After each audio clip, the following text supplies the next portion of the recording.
Damai sejahtera Allah menyertaimu. Kita ada di gerakan membaca Alkitab dalam 365 hari.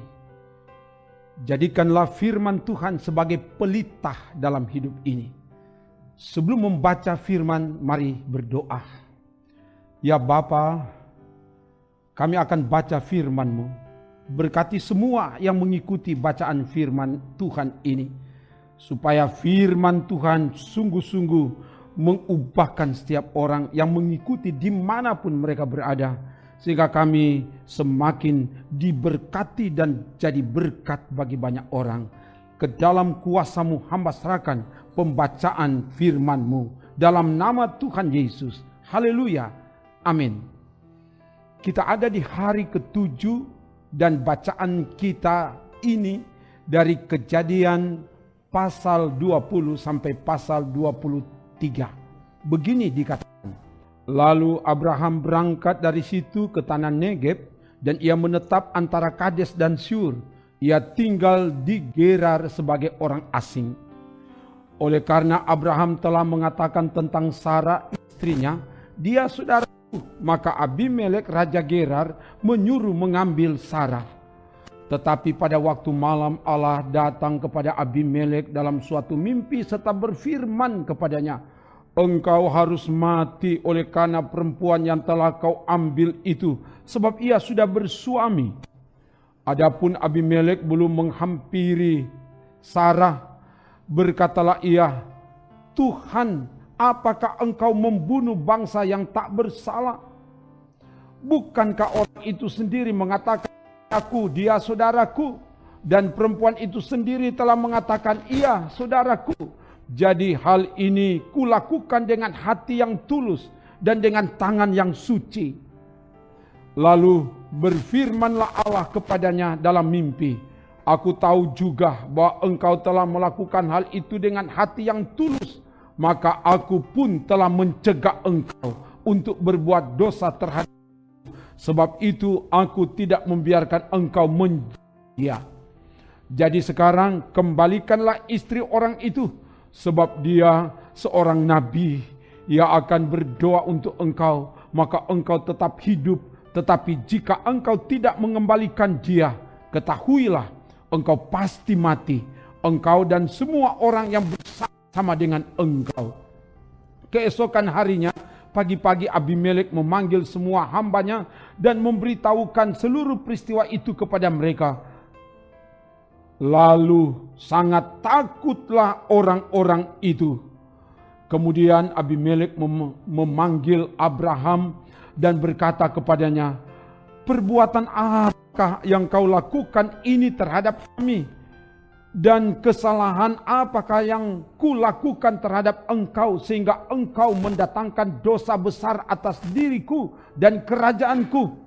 Engkau telah berbuat hal-hal yang tidak patut kepadaku. Lagi kata Abimelek kepada Abraham, apakah maksudmu maka engkau melakukan hal ini? Lalu Abraham berkata, aku berpikir takut akan Allah tidak ada di tempat ini. Tentulah aku akan dibunuh karena istriku.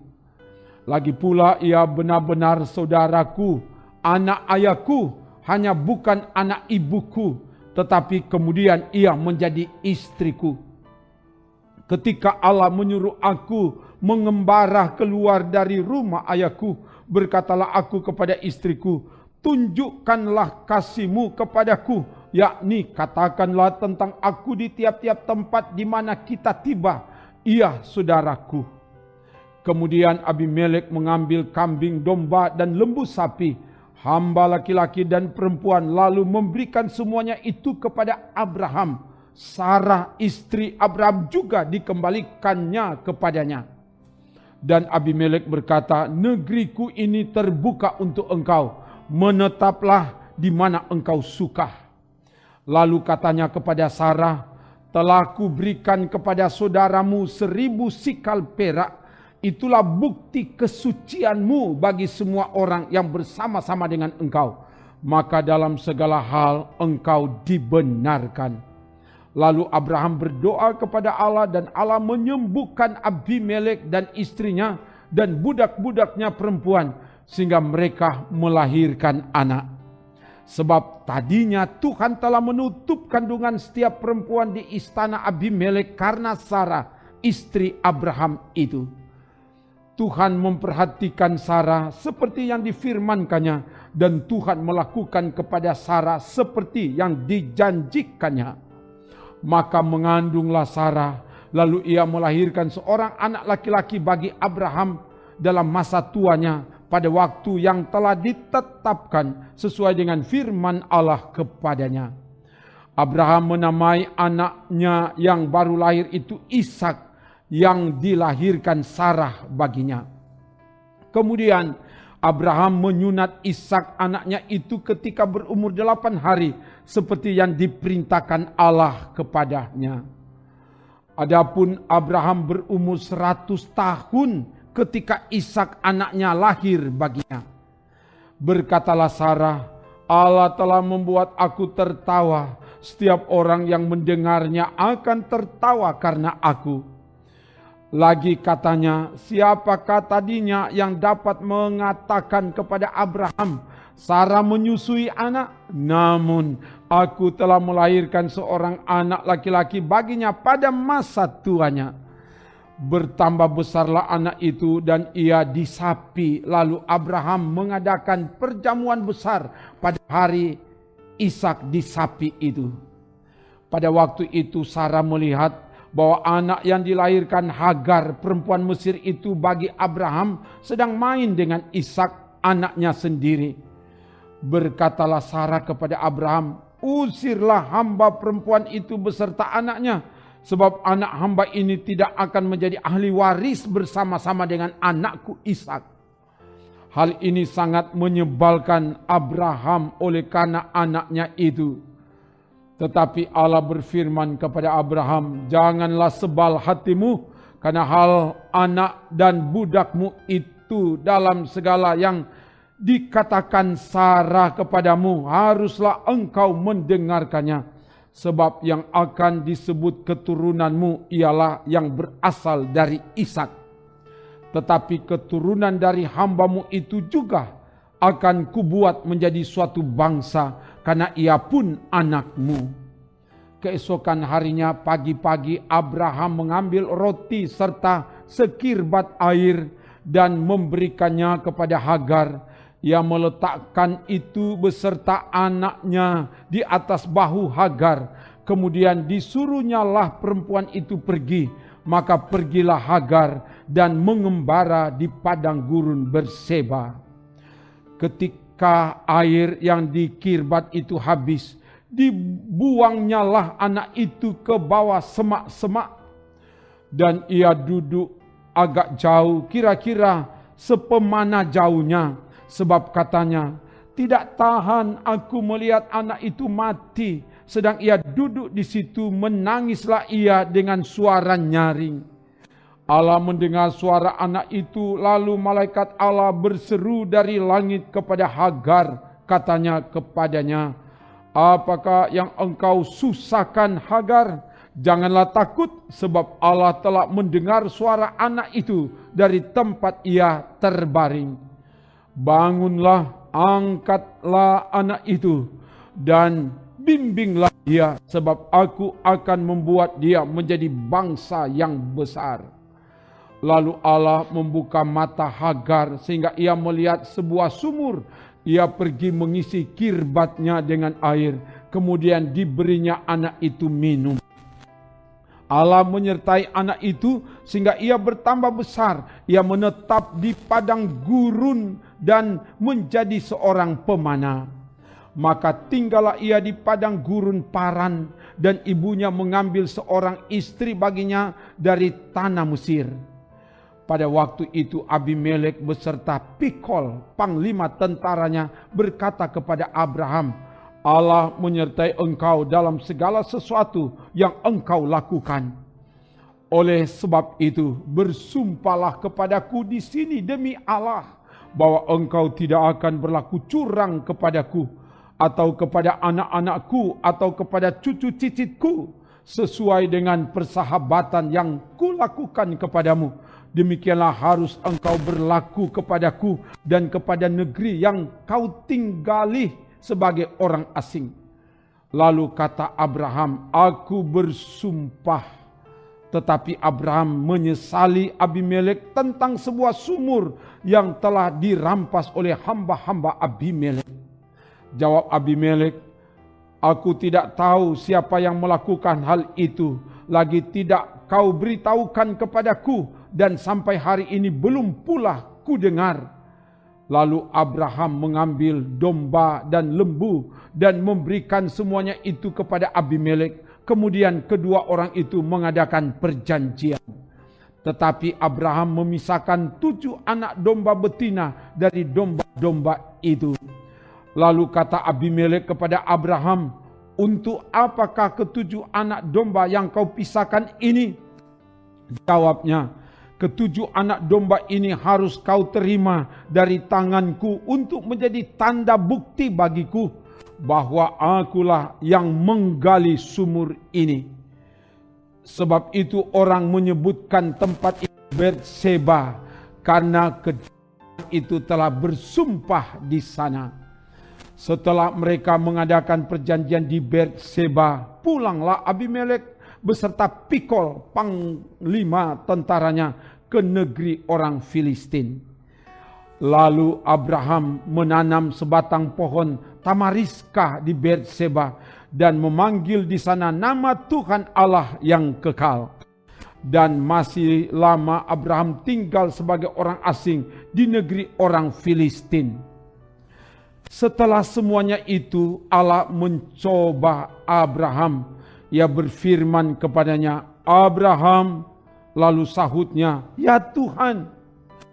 Firman-Nya, ambillah anakmu yang tunggal itu, yang engkau kasihi, yakni Ishak. Pergilah ke tanah Moria dan persembahkanlah dia di sana sebagai korban bakaran pada salah satu gunung yang akan kukatakan kepadamu. Keesokan harinya pagi-pagi, bangunlah Abraham. Ia memasang pelana keledainya dan memanggil 2 orang bujangnya beserta Ishak anaknya. Ia membelah juga kayu untuk korban bakaran itu. Lalu berangkatlah ia dan pergi ke tempat yang dikatakan Allah kepadanya. Ketika pada hari ketiga Abraham melayangkan pandangnya, kelihatanlah kepadanya tempat itu dari jauh.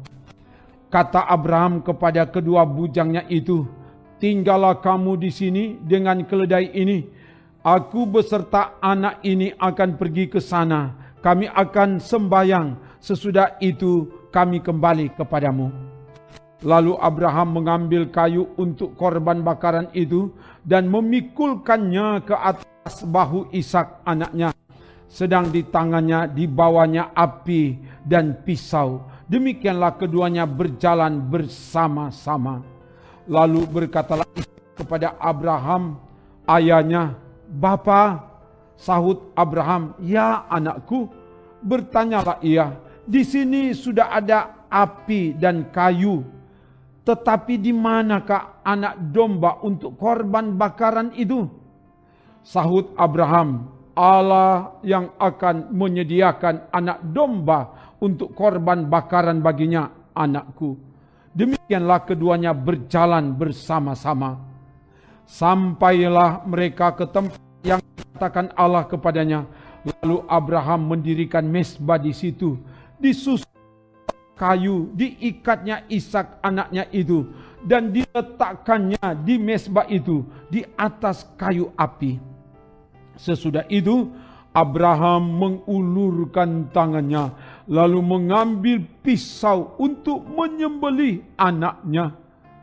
Tetapi berserulah malaikat Tuhan dari langit kepadanya, Abraham, Abraham. Sahutnya, ya Tuhan. Lalu ia berfirman, jangan bunuh anak itu, dan jangan kau apa-apakan dia, sebab telah ku ketahui sekarang bahwa engkau takut akan Allah, dan engkau tidak segan-segan untuk menyerahkan anakmu yang tunggal kepadaku. Lalu Abraham menoleh dan melihat seekor domba jantan di belakangnya yang tanduknya tersangkut dalam belukar. Abraham mengambil domba itu lalu mengorbankannya sebagai korban bakaran pengganti anaknya. Dan Abraham menamai tempat itu Tuhan menyediakan. Sebab itu sampai sekarang dikatakan orang, di atas gunung Tuhan akan disediakan. Untuk kedua kalinya berserulah malaikat Tuhan dari langit kepada Abraham.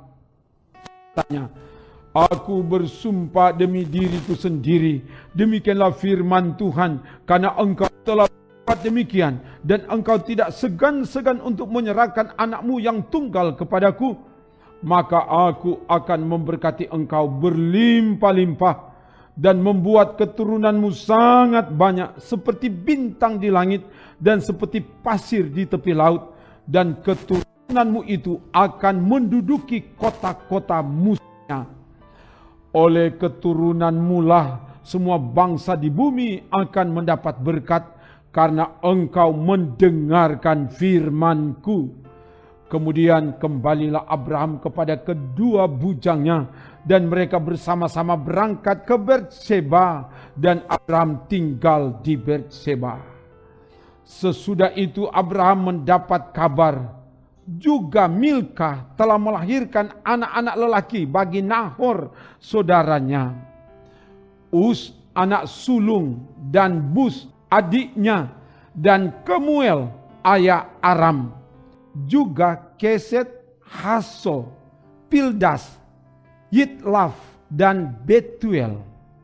Dan Betuel memperanakkan Ribkah. Kedelapan orang inilah dilahirkan Milka bagi Nahor, saudara Abraham itu. Dan gundik Nahor yang namanya Reuma melahirkan anak juga, yakni Teba, Gaham, Tahas, dan Ma'akah. Sarah hidup 127 tahun lamanya. Itulah umur Sarah. Kemudian matilah Sarah di Kiryat Arba, yaitu Hebron di tanah Kanaan. Lalu Abraham datang meratapi dan menangisinya. Sesudah itu Abraham bangkit dan meninggalkan istrinya yang mati itu, lalu berkata kepada Bani Het, aku ini orang asing dan pendatang di antara kamu. Berikanlah kiranya kuburan milik kepadaku di tanah kamu ini, supaya kiranya aku dapat mengantarkan dan menguburkan istriku yang mati itu. Bani Het menjawab Abraham, dengarlah kepada kami, tuanku ini seorang raja agung di tengah-tengah kami. Jadi kuburkanlah istrimu yang mati itu dalam kuburan kami yang terpilih. Tidak akan ada seorang pun dari kami yang menolak menyediakan kuburannya bagimu untuk menguburkan istrimu yang mati itu. Kemudian bangunlah Abraham lalu sujud kepada Bani Het, penduduk negeri itu, serta berkata kepada mereka, jika kamu setuju bahwa aku mengantarkan dan menguburkan istriku yang mati itu, maka dengarkanlah aku dan tolonglah mintakan dengan sangat kepada Efron bin Sohar, supaya ia memberikan kepadaku gua Makpelah miliknya itu, yang terletak di ujung ladangnya. Baiklah itu diberikannya kepadaku dengan harga penuh, untuk menjadi kuburan milikku di tengah-tengah kamu. Pada waktu itu Efron hadir di tengah-tengah Bani Het. Maka jawab Efron orang Het itu kepada Abraham dengan didengar oleh Bani Het, oleh semua orang yang datang di pintu gerbang kota. Tidak, tuanku, dengarkanlah aku. Ladang itu kuberikan kepadamu, dan gua yang di sana pun kuberikan kepadamu.